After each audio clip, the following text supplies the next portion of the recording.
Recording in progress.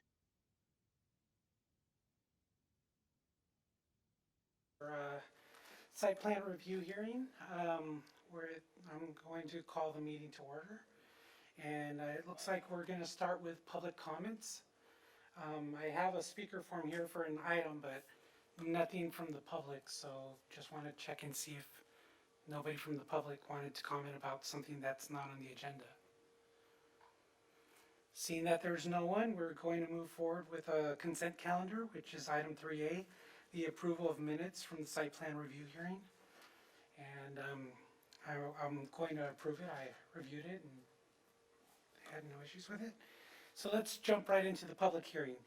And so we have one item on the agenda for public hearings. It's site plan review 22-009. Raising Cane is the applicant, and we're going to listen to Jasmine right now.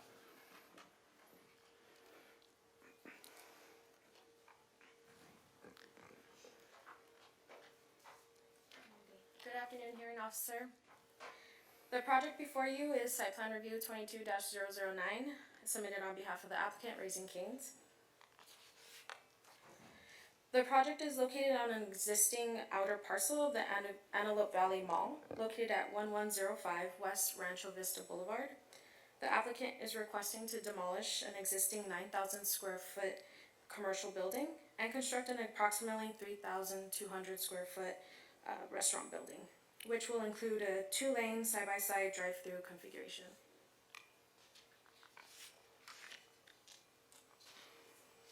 Site improvements such as parking, the installation of drought-tolerant landscaping, and the addition of a refuse containment area are in compliance with the Palmdale Municipal Code. The proposed restaurant is similar in shape and massing to the existing building on the project site, and therefore access and circulation through the site will not be significantly altered. Pedestrian and vehicle access to the restaurant will be provided through the existing driveway located on Mall Ring Road and a shared internal drive aisle that is shared with the adjacent development to the west. The internal drive aisles have been designed to connect to current and future development, as well as continue to provide access to emergency vehicles. The applicant has requested to operate the facility 7 days a week from 9 a.m. to 3:30 a.m. The proposed project will include a variety of building materials and textures, including roof tile, stucco, stone veneer, brick, and fabricated side panels, which add visual interest to the building and complies with policies within the general plan community design element. Architectural enhancements such as varying roof lines, building projections, and canopies will be included on all sides of the building. The design includes an earth tone color palette and includes Spanish style red roof tile and brick, beige and gray stucco, a brown stone veneer, which are compatible with adjacent buildings and desert environment. With that, the recommendation is to approve hearing officer determination number HO 2022-003, approving site plan review 22-009, and find that the project is categorically exempt from environmental review. And that's my presentation. I'm available for any questions. Yes, the applicant is here and their representatives as well. Okay, does the applicant want to say any words before we open it up for comment? You don't have to, but always want to give the opportunity just in case. We could open it up for comment, and I'm obviously here to answer any questions. All right. Okay, so why don't we open it up for comment? I do have a speaker form here for Kate. I don't want to mispronounce your last name. Antunes, okay? So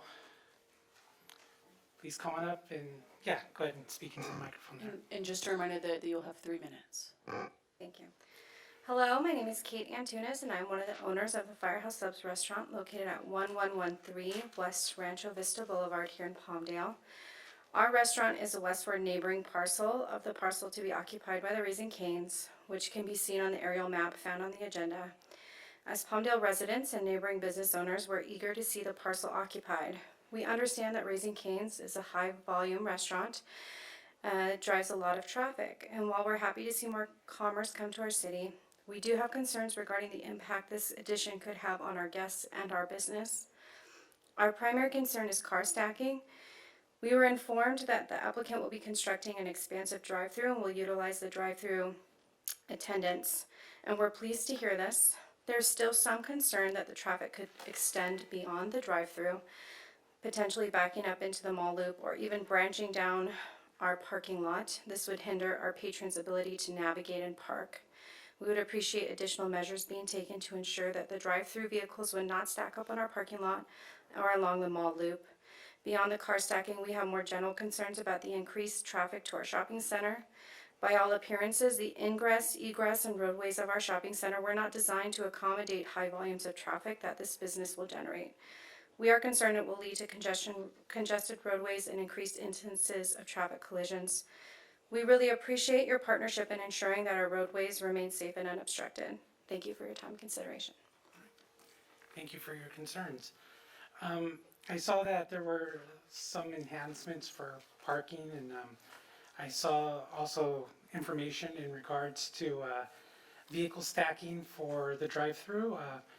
Could you please speak to that issue? Sure. There is information in the staff report about the drive-through reservoir. So currently, they are providing stacking for 19 vehicles, and they are providing additional parking. So the minimum requirement is being exceeded.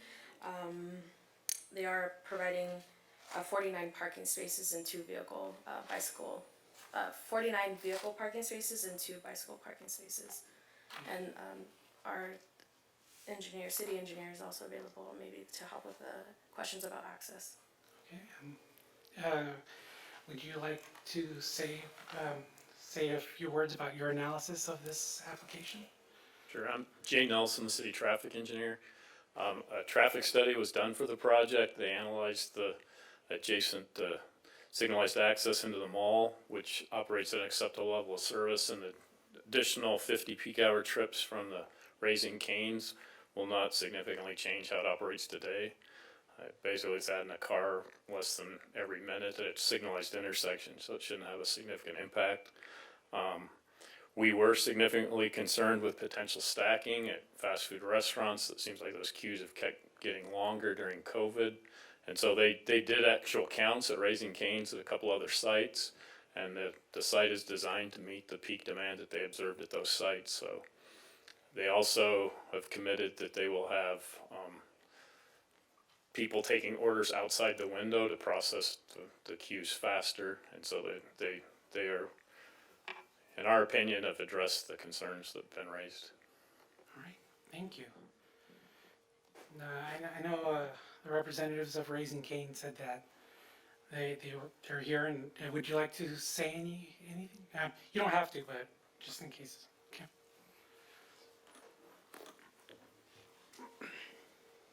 Good afternoon, hearing officer. My name is Brandon Lehman. I'm the property development manager for Raising Cane's Corporate, specific to this project. I would like to address the stacking concerns. It's something that I'm going to say, unfortunately or fortunately, depending on who you talk to, it's something that we address more times than we like to admit. I want to explain there are several steps. There is a method to the madness here, so to speak. And it ranges from everything from our speed of service all the way down to the approach and doing what we're doing right now, having these conversations with the city, with the neighboring property owners, and the overall shopping center. We've got a cross-functional team made up of people such as myself and property development, real estate, all the way down to even our construction team and operations in some instances, looking for these things specifically. Just from an operations standpoint, speed of service for Raising Cane's is 2 minutes, 28 seconds from the time that somebody places an order to the time of pickup. And then on top of that, and COVID kind of forced our hand a little bit on this, but Raising Cane's as a company took some time to reevaluate the operations of the drive-through around the time of the advent of COVID. And that led to the dual drive-through lanes that we see here today. A little bit about the way that those work. It's intended for, I'll call it normal hours, but non-peak hours. We've got 2 drive-through entries, and then if you notice as you kind of turn the, I'll call it the dog leg after the menu boards, the striping kind of fades and you've got a dashed line. That's intended to create what we call the zipper effect. So basically the 2 lanes as you enter drop down to 1.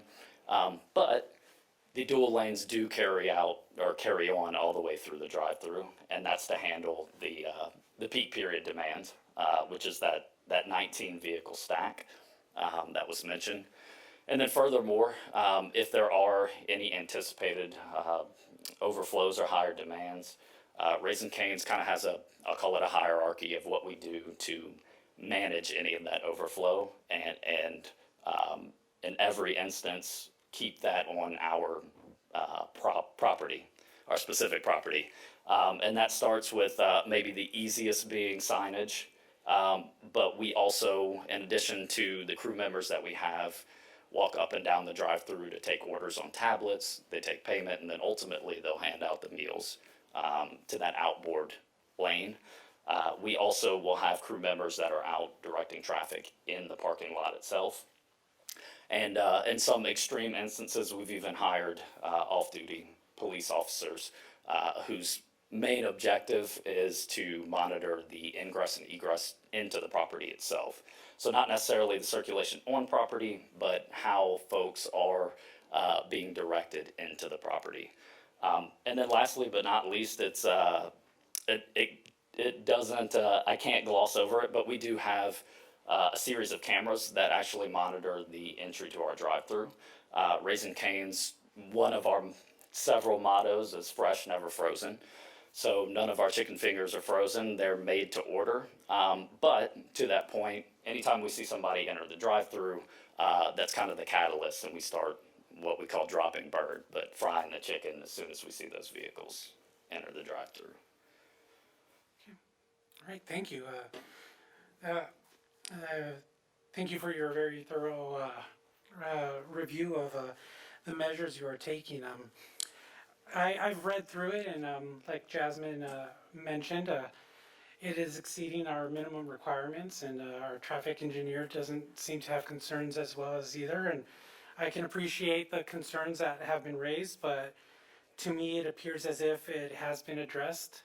So I'm going to follow staff's recommendation to approve the determination number HO-2022-003, approving site plan review number 22-009, and find that the project is categorically exempt from environmental review. And I believe with that we are adjourning the meeting.